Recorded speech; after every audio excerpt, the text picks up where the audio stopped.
আপনি যদি প্রেডিকশন করে টাকা ইনকামের জন্য কোনো মোবাইল অ্যাপ্লিকেশন খুঁজে থাকেন, তবে আপনাকে এমন একটি অ্যাপ সাজেস্ট করব, যেই অ্যাপটির নাম হলো 1xBet।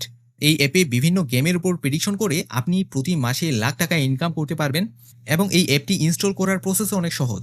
প্রথমে এই অ্যাপটি ইনস্টল করে অ্যাকাউন্ট খুলবেন। তারপর এখানে থাকা ফুটবল, ক্রিকেট, টেনিস, হকি ইত্যাদি গেমগুলোতে প্রেডিকশন করতে পারবেন। তাই আজকের ভিডিওটিতে দেখাবো কিভাবে এই অ্যাপটিতে একটি ভেরিফাইড অ্যাকাউন্ট খুলবেন এবং সবার শেষে ডিপোজিটের প্রসেসটাও আমরা দেখাবো। এবং বোনাস হিসেবে থাকতেছে আপনাদের জন্য একটি ভিআইপি প্রোমো কোড, যেই প্রোমো কোডটি দিয়ে অ্যাকাউন্ট খুললে আপনি 12,000 টাকা ডিপোজিট বোনাস পাবেন। ভিউয়ার্স, আপনার ফোনে যদি 1xBet অ্যাপ্লিকেশনটি ইনস্টল করা না থাকে, তবে শুরুতেই গুগলে সার্চ দিয়ে 1xBet অ্যাপ্লিকেশনটি ডাউনলোড করে নিন। ডাউনলোড করা হয়ে গেলে 1xBet অ্যাপ্লিকেশনটি ইনস্টল করে ওপেন করুন। দেখবেন আপনার সামনে হাজার হাজার গেম রয়েছে। এখানে আপনার পছন্দের গেমটিও খুঁজে বের করতে পারবেন।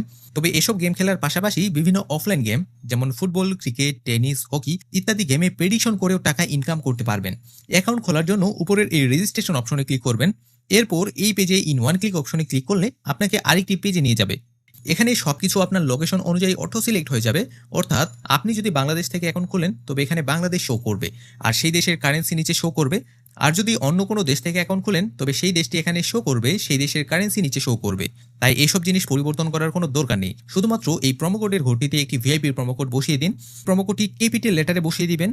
এই প্রোমো কোডটি দিয়ে অ্যাকাউন্ট খুললে আপনার অ্যাকাউন্টটিতে আপনি 100% বোনাস পাবেন এবং বিভিন্ন দিনে বোনাস এবং ক্যাশব্যাক অফার পাবেন। আর জন্মদিন ও স্পেশাল দিনগুলোতে আপনি বোনাস পাবেন। প্রোমো কোডটি বসানো হয়ে গেলে নিচের খালি ঘরটিতে টিক দিয়ে এই রেজিস্টার অপশনে ক্লিক করুন। এবার একটি রবট ভেরিফিকেশন আসবে। এটা খুব সাবধানে ভেরিফাই করুন। ভেরিফাই শেষ হয়ে গেলে আপনাকে একটি ইউজার নেম এবং পাসওয়ার্ড দেওয়া হবে। এটা সংরক্ষণ করে রাখার জন্য একটি স্ক্রিনশট নিয়ে রাখতে পারেন অথবা কোথাও লিখে রাখতে পারেন। কারণ পরবর্তীতে আপনার ডিভাইসে যখন লগ ইন করতে চাইবেন, তখন এই ইউজার নেম এবং পাসওয়ার্ডের সাহায্যে আপনাকে লগ ইন করতে হবে। এরপর নেক্সট অপশনে ক্লিক করলে আপনাকে ডিরেক্ট মেইন ইন্টারফেসে নিয়ে আসবে। অর্থাৎ এখন আপনার অ্যাকাউন্টটি তৈরি হয়ে গেছে। এবার অ্যাকাউন্টটি ভেরিফাই করার পালা। ভেরিফাই করতে হলে নিচের মেনু অপশনে ক্লিক করবেন। তারপর এই পার্সোনাল প্রোফাইল অপশনে ক্লিক করলে আপনাকে এমন একটি পেজে নিয়ে আসবে। এখানে আপনার মোবাইল নম্বরটি দিয়ে অ্যাকাউন্টটি সম্পূর্ণভাবে ভেরিফাই করে নেবেন। ভেরিফাই করার জন্য এই অপশনে ক্লিক করুন আর এই ঘরে আপনার মোবাইল নম্বরটি বসিয়ে দিয়ে নিচে নেক্সট অপশনে ক্লিক করুন। এবার একটি রবট ভেরিফিকেশন আসবে, এটা ভেরিফাই করুন। তারপর সেন্ড কোড অপশনে ক্লিক করলে আপনার যে ফোন নাম্বারটি বসিয়েছিলেন সেই ফোনে একটি ভেরিফিকেশন কোড নাম্বার যাবে। সেই কোড নাম্বারটি এই ঘরে বসান। তারপর অ্যাক্টিভ অপশনে ক্লিক করুন। দেখবেন আপনার ফোন নম্বরটি অ্যাকাউন্টের সাথে লিঙ্ক হয়ে গেছে। এবার ইন্টার ডিটেলস অপশনে ক্লিক করলে আপনাকে এমন একটি ফর্ম দেখানো হবে। এই ফর্মটি আপনার ন্যাশনাল আইডি কার্ডের তথ্যের সাথে মিল রেখে ফিল আপ করবেন। আমি যেভাবে ফর্মটি ফিল আপ করে দেখাচ্ছি, আপনি ঠিক আমার মতো করে ফর্মটি ফিল আপ করবেন। এই ঘরে আপনার নামের শেষ অংশ লিখুন আর এখানে আপনার নামের প্রথম অংশ লিখুন। আপনার নামে যদি মিডল নেম অথবা কোনো পদবি থাকে, তবে সেটি বসান, আর না থাকলে ঘরটি ফাঁকা রেখে দিন। এখানে আপনার জন্ম তারিখ লিখুন আর এখানে আপনার জন্মস্থানের নাম বসান। রিজিয়নের ঘরে আপনার বিভাগ লিখুন। সিটির ঘরে আপনার জেলা শহরের নাম লিখুন। এরপর রেসিডেন্স অ্যাড্রেস অপশনে আপনার সম্পূর্ণ ঠিকানা লিখুন।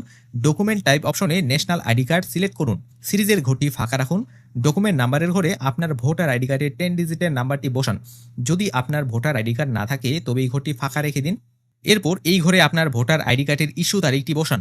এই তারিখই আপনার ভোটার আইডি কার্ডের পেছনে রয়েছে। ইস্যুড বাই অপশনে বাংলাদেশ গভর্নমেন্ট লিখুন। তারপর এই টিক আইকনে ক্লিক করলে দেখবেন আপনার অ্যাকাউন্টের ডাটা ভেরিফাই কমপ্লিট হয়ে যাবে। এবার দেখাবো কিভাবে টাকা ডিপোজিট করবেন। টাকা ডিপোজিট করার জন্য এই পেজ থেকে পেছনে ব্যাক করে আসুন। উপরে দেখতে পাচ্ছেন ডিপোজিট নামে একটি অপশন রয়েছে। এই অপশনে ক্লিক করলে আপনাকে আরেকটি পেজে নিয়ে যাবে। এখানে দেখতে পাচ্ছেন বিকাশ, নগদ, রকেট, উপায়, এছাড়াও আরও অনেক ধরনের মাধ্যম রয়েছে। আপনি নিজের ইচ্ছে মতো যে কোনো মাধ্যমে টাকা ডিপোজিট করতে পারবেন।